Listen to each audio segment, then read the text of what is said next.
And so now we've made a pivot to moving more into wholesale, moving more into kind of sales in general, figuring out where we want to bring the brand in other directions.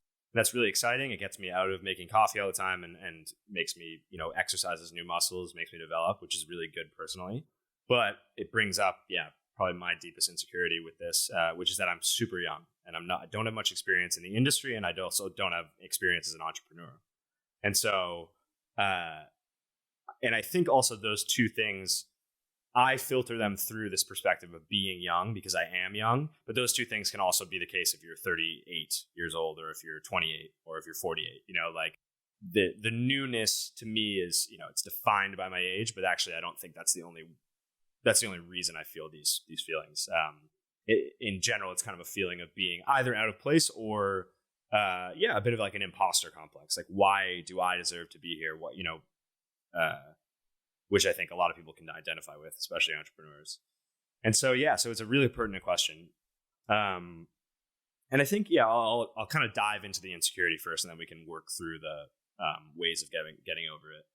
Maybe you can give me some tips. That sounds good. But I think the insecurities are one,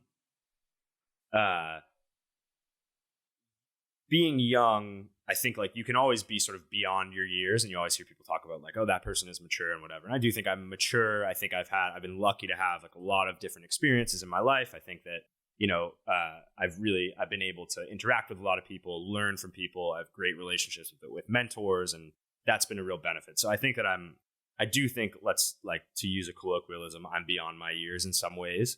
But at the end of the day, like, I think there's this feeling of just like, I have no business talking to some of these people, whether it's a company of 100 people where, I'm talking to an office manager or a connection that might be, the CEO of it or whatever, or, you're chatting to a shop owner who has a really, really cool concept for a shop, who seems to have it all figured out and, is a super cool woman or man. And you just feel this kind of like, what do I know feeling?